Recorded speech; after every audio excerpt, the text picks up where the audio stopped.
الحمد لله رب العالمين، الصلاة والسلام على سيد الأنبياء والمرسلين وعلى آله وأصحابه أجمعين، أما بعد. أعوذ بالله من الشيطان الرجيم، بسم الله الرحمن الرحیم. الحمد للہ تعالی کہ رب ذوالجلال کے احسان اور کرم سے آج آپ کا سبق شروع ہوگا سورۃ الحدید شفا کی 10 نمبر آیا شفا سے آگے. ملاحظہ کیجئے، اعوذ باللہ من الشیطان الرجیم، بسم اللہ الرحمن الرحیم. من ذا الذی یقرض اللہ قرضا حسنا فیضاعفہ لہ ولہ اجر کریم. من ذا الذی، کون ہے وہ شخص کہ جو یقرض اللہ قرضا حسنا، جو اپنے رب کو قرض حسنا پیش کرتا ہے. وہ کون ہے؟ پھر کیا ہوگا اسے؟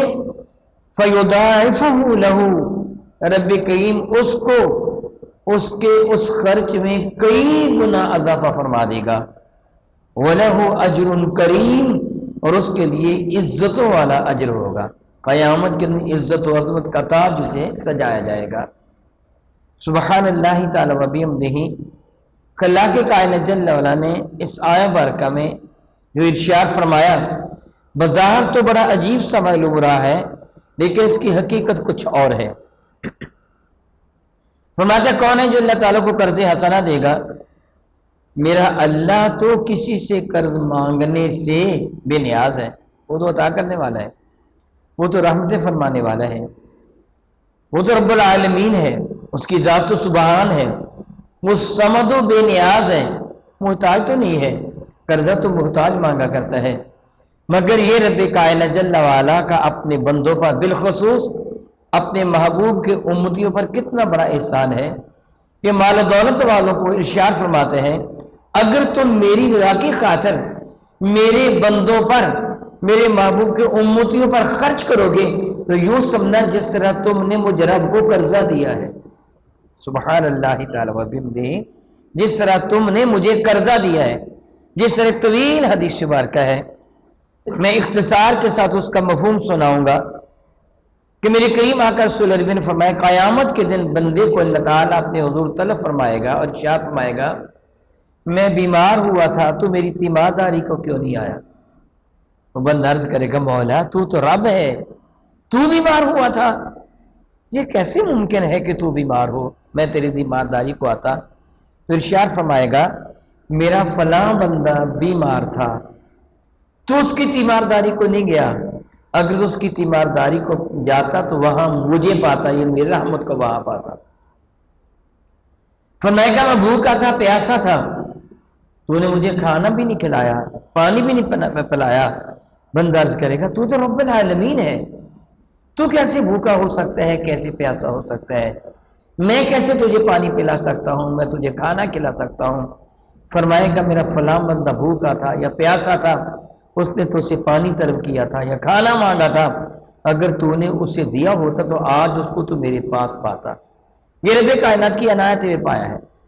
یہ اشار فرماتے ہیں، جو میرے بندوں کو تم دو گے، جو سمجھو میرے ذمہ کرم قرض ہوگا، پھر میں عطا کرنے والا. سبحان اللہ سبحان اللہ. اللہ کتنا کریم ہے، کتنا کریم ہے. خود دے کر خود فرماتا ہے، میری راہ میں خرچ کرو، وہ میرے ذمہ کرم قرض ہوگا، پھر میں وہ قرض اسی طرح تمہیں واپس نہیں لوٹاؤں گا، یعنی اسی طرح اس کا ثواب نہیں دوں گا. فَيُضَاعِفَهُ لَهُ، اشار فرماتا ہے میں اس کے لیے اس قرض میں کئی گنا اضافہ فرما دوں گا. بلکہ میں نے ایک حدیث سے بارکہ پڑھی، اللہ تعالی عام طور پر قرآن مجید فرقان میں کیا ہے کہ اللہ تعالیٰ کو اشارے گرامی قدر کہ جو اللہ تعالیٰ جل وعلا کی راہ میں خرچ کرتا ہے، الذین ينفقون فی سبیل اللہ کمثل حبۃ انبتت سبع سنابل فی کل سنبلۃ مئۃ حبۃ. اس سے یہ مفہوم بنتا ہے کہ ایک دانہ بونے سے 7 بالیاں نکلی، ہر بالی میں 100 دانہ، گویا 100 گنا اجر اللہ تعالیٰ بڑھا دیتا ہے. پھر فرماتا ہے واللہ یضاعف لمن یشاء، اللہ جس کے لیے چاہے اس سے بھی اضافہ فرما دیتا ہے. کتنا اضافہ وہ میرا اللہ جانتا ہے. ایک حدیث سے بارکہ میری نظر سے گزری، میرے قریب نے فرمایا وہ اضافہ لاکھوں گنا ہو جاتا ہے، جس کی بہت بڑی دلیل یہ ہے کہ اگر آپ ایک نماز حرم کعبہ میں ادا کرتے ہیں تو رب کریم کتنا ثواب عطا فرماتے ہیں؟ 1,00,000 کے برابر ثواب عطا فرماتے ہیں، گویا ایک کا 1,00,000 گنا اجر عطا فرما دیا جاتا ہے۔ اسی طرح وہاں روزے رکھنے والے کو ایک روزے کے بدلہ میں اللہ تعالیٰ یہ اجر عظیم عطا فرما دیتا ہے۔ نہ صرف یہ کہ اس کے لیے دنیا میں اس کے بعد میں اضافہ کیا جائے گا، بلکہ وَلَهُ أَجْرٌ کریم، قیامت کے دن اسے بڑی عزت کا اجر دیا جائے گا۔ رب کائنات جل وعلا سے جنت کا لباس پہنائے گا، اس کے سر پر جنت کا تاج سجائے گا۔ صحابہ کرام کو میرے کریم آقا پر کتنا یقین تھا۔ اللہ اکبر، اللہ اکبر، اللہ اکبر۔ آج زبان دراز قسم کے لوگ جن کو طہارت کے پورے مسائل نہیں آتے، وہ ان کے صحابہ کی ایمان پر گفتگو کرتے ہیں۔ میرے نبی نے جب یہ آیا بارکہ صحابہ کرام کے سامنے تلاوت فرمائی، حضرت سیدنا ابو لدحدہ رضی اللہ تعالیٰ عنہ کے کھڑے ہو گئے، عرض کیا یا رسول اللہ، کیا میرا رب قرض کا ارشاد فرما رہا ہے کہ اسے قرض حسنہ کو دے اور اس سے کئی گنا زیادہ اپنی رحمتوں سے عطا فرمائے گا؟ یا رسول اللہ، میرا جی چاہتا میں اپنے رب کو قرض حسنہ پیش کروں۔ میرا ایک باغ ہے، ایک روایت میں ہے ان کے 2 باغ تھے، ایک وہ باغ تھا جس میں چند ایک کھجوروں کے درخت تھے، 10-12 ہوں گے یا اس سے بھی کم و بیش، واللہ تعالی عالم۔ اس باغ کی کبھی انہوں نے پرواہ نہ کی تھی، شاید انہوں نے کھجوروں کا پھل بھی اتارا کبھی تھا کہ نہیں، واللہ تعالی عالم۔ مگر ایک باغ تھا جو بڑا گھنا تھا، اس میں کھجوروں کے 600 درخت تھے، 100-200 نہیں، 600 درخت تھے، بڑا ہی خوبصورت اور گھنا باغ تھا۔ اس باغ کے اندر انہوں نے اپنا مکان بھی بنا رکھا تھا، ان کی بیوی ان کے بچے اس باغ کے اندر رہتے تھے، گویا سارے سال کے لیے جو خرچہ ان کو میسر آتا اسی باغ سے آیا کرتا تھا، اور اسی باغ پہ ان کے گھر کے ظاہری طور پر اخراجات اور خرچے کا گزارا ہوتا تھا۔ سیدنا ابو لدحدہ اٹھ کے کھڑے ہو کے یا رسول اللہ علیہ السلام، میں وہ باغ اپنے رب کے حضور قرض پیش کرتا ہوں، اللہ کی راہ میں دیتا ہوں، قبول فرما لیجیے۔ میرے کریم آقا نے قبول فرما لیا، مجھ سے اللہ کی راہ میں صدقہ دے دو۔ اب حضرت ابو لدحدہ رضی اللہ تعالیٰ عنہ اپنے کاشان مقدس میں گئے، اپنے گھر گئے،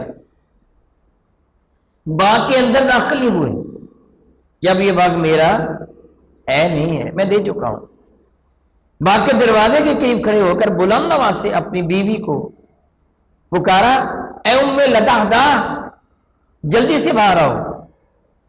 ان کی بیوی یعنی ان کا نام ابو لدحدہ، اہل عرب کو نیت سے عموماً باپ کو اور ماں کو بلایا کرتے تھے، بیوی ام لدحدہ، جس طرح میرے کریم آقا کی زوجہ محترمہ حضرت سیدہ ام سلمہ، ان کے خاوند کو ابو سلمہ کہتے تھے، سلمہ ان کے بیٹے کا نام، ام سلمہ ابو سلمہ، اسی طرح لدحدہ بیٹے کا نام تھا، باپ کو ابو لدحدہ کہتے تھے، ماں کو ام لدحدہ۔ ابو لدحدہ نے پکار کا ام لدحدہ جلدی سے گھر سے باہر نکلو۔ ام لدحدہ پریشان حال میں کہ میرے خاوند نے باغ سے باہر کھڑے ہو کر مجھے آواز دیا، کہہ رہی یہ تو ہے، تیزی کے ساتھ گھر سے باہر آئیں، یعنی خیریت ہے تو مجھے بلا رہے ہو، باغ سے باہر کیوں کھڑے ہو؟ فرمایا کہ ام لدحدہ یہ باغ میں نے بیچ دیا ہے، فروخت کر دیا ہے۔ وہ ٹھٹکی، فروخت کر دیا تو پھر ہمارا گزارا کہاں سے چلے گا؟ ہمارے پاس تو زیادہ باغات نہیں ہیں، یہ بھی بیچ دیا تو 2 وقت کی روٹی کہاں سے چلے گی؟ سوال اتنا سا کیا، ابو لدحدہ کس کے پاس بیچ آئے ہو؟ تو ابو لدحدہ کہنے لگے میں اپنے رب کریم کے حضور بیچ آیا، میں نے اللہ کے ہاتھ بیچ دیا ہے۔ اے رب ذوالجلال تو بے شمار رحمت نازل فرما ان پاک باز ہستیوں پر، اگر خاوند سخی تھا تو بیوی بھی کتنی صبر کرنے والی ہیں۔ وہیں کھڑے کھڑے مسکرا کر گیا ابو لدحدہ مبارک ہو، بڑے نفع کا سودا کر کے آئے ہو، بہت نفع کا سودا کیا ہے۔ فرمانے لگے یہ سب کچھ میں نے دے دیا ہے۔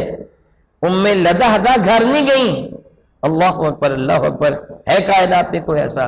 گھر نہیں گئیں، وہیں دروازے سے باہر آ کر اپنے بچوں کو پکڑا، کھجوروں کا موسم تھا، بچے کھجوریں کھا رہے تھے، جولی میں تھی، باغ کے اندر گھوم پھر رہے تھے، ام لداحدہ نے منہ کی کھجوریں بھی نکلا دیں اور جولی کی پھینکوا دیں، بچوں کو انگلی سے لگا کے باہر نکلیں گے، یہ ہم نے رب کے نام پر دین لیا ہے، کچھ بھی گھر سے نہیں لیا۔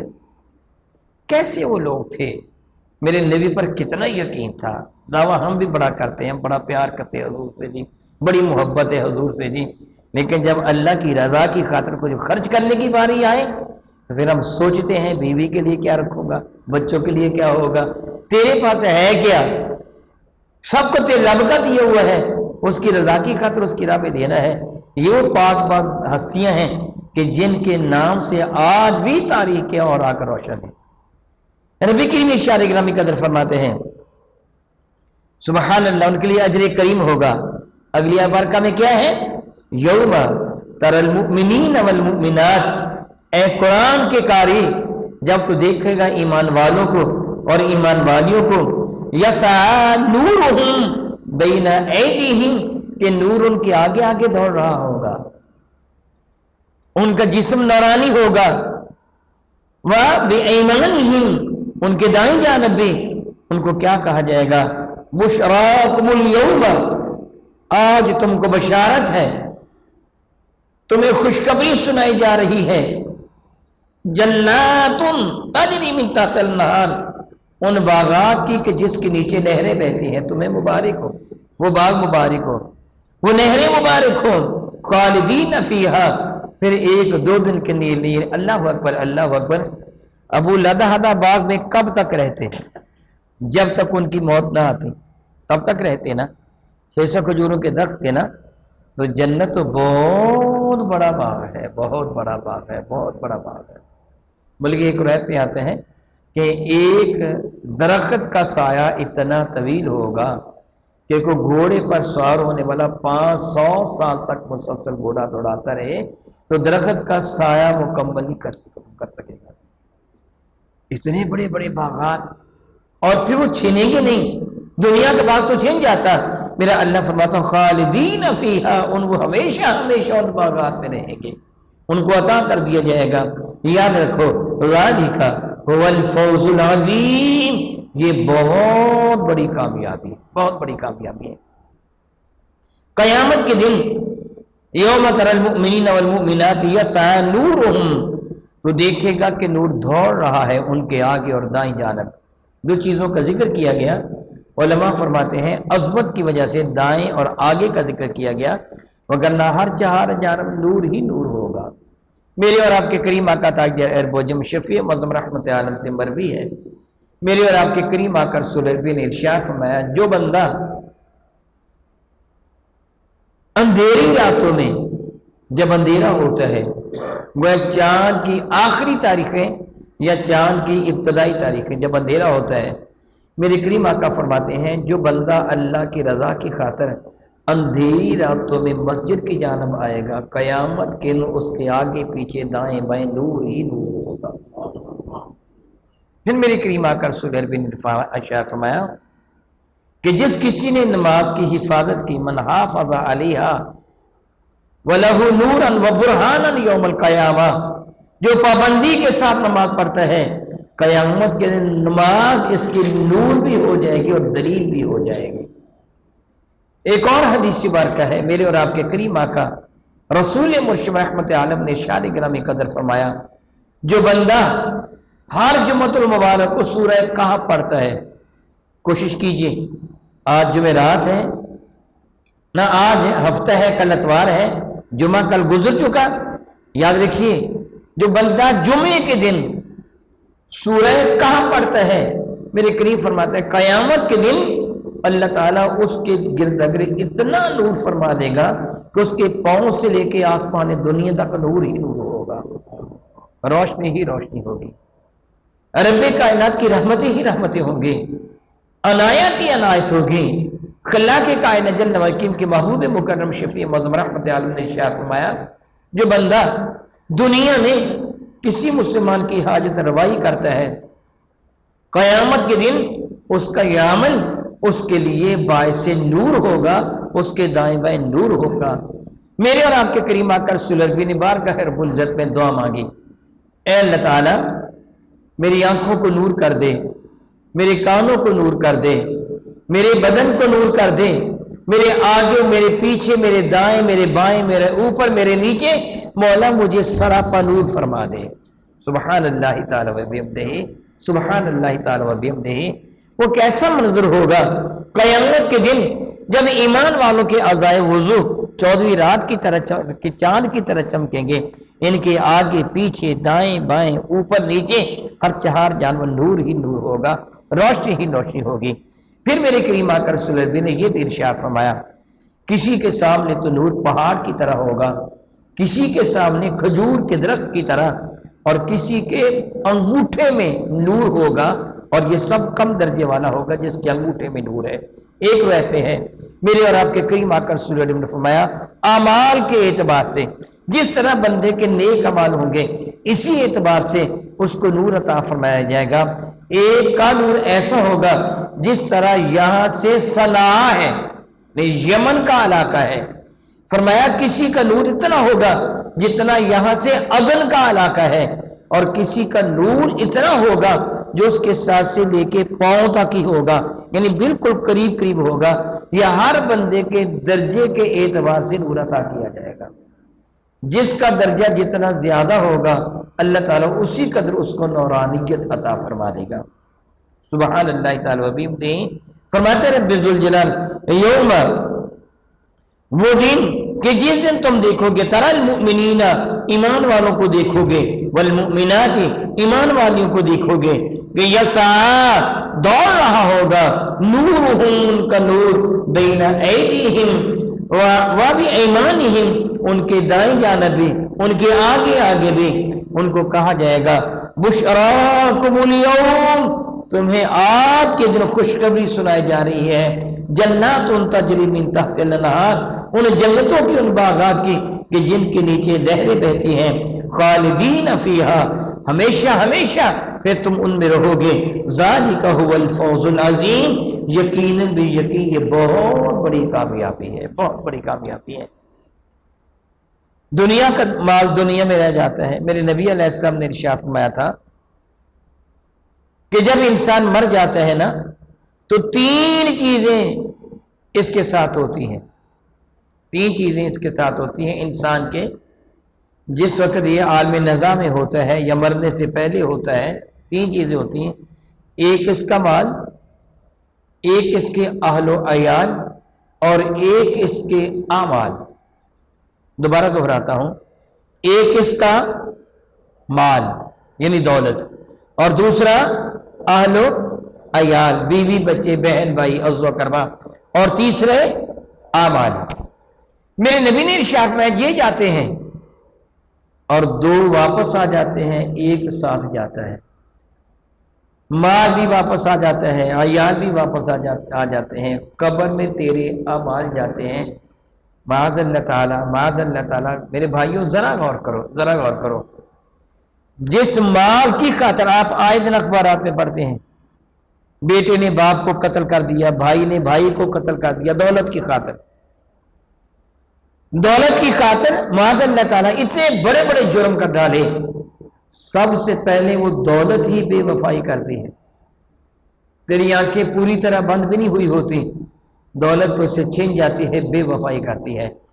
پھر تیری بیوی، تیرے بچے، تیری بہنیں، تیرے بھائی، تیرے عزو، تیرے اقربا، تیرے یار دوست، تیرے قبیلے خاندان والے کہ جن کی خاطر تو دنیا میں ظلم و ستم کیا کرتا تھا، پھر وہ ہوتے ہیں۔